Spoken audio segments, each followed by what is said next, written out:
of only women. 2 boys were born for the first time in 100 years. The settlement had always been cut off by blizzards, so all the women's sexual needs were taken care of by one 50-year-old man. Now, with 2 boys finally here, the women began competing fiercely in hunting. The one who caught the most game would be named queen, and get the most time with the boys. They all wore masks during the act, so the boys wouldn't be influenced by their looks. To experience pleasure sooner, the women took extremely good care of the brothers. The older one was named Moby, the younger was called Ivy. They lived what seemed like happy days, not knowing that once they fully matured, they'd face torment from every woman in the village. Moby grew up brave, while Ivy remained timid. As they got older, the women watched them more strictly, taking away almost all their freedom. Since Moby matured first, he was appointed village chief at just 13, but the role came with no power. Instead, he had to serve 20 women every night. He performed multiple duties as chief, a nightmare for a boy who just turned 13. He couldn't return home to sleep until dawn. Innocent Ivy didn't know what his brother went through, but he wished he could help share Moby's burden. Moby was glad he was the one made chief. At least his little brother's innocence was spared. Because of the village's darkness, Moby tried to spend more time playing with Ivy. One day, they found an abandoned backpack left by outsiders.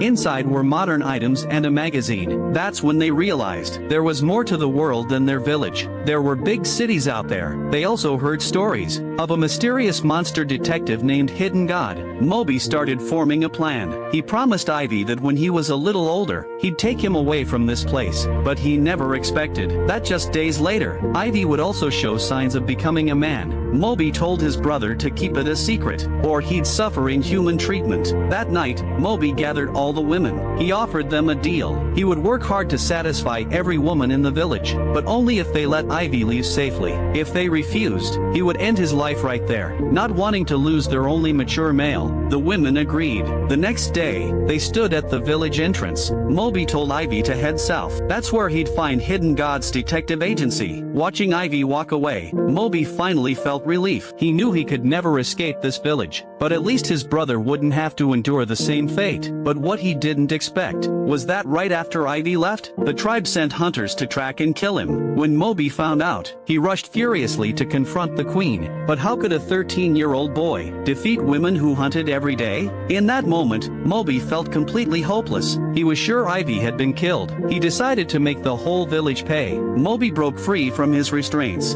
and rushed into the forbidden zone of the village. There lay a mysterious stone that had been causing the endless snow. He didn't know what would happen when he removed it, but with his brother gone, he had nothing left to live for. As Moby lifted the stone, a mysterious energy burst out. Within minutes, the village and all the women vanished, but Ivy had actually escaped. He found Hidden God's agency and joined the detective team. When Moby learned his brother was alive, he set out and found him. If you were made to live in a village of women, serving their needs every day, would you want that life?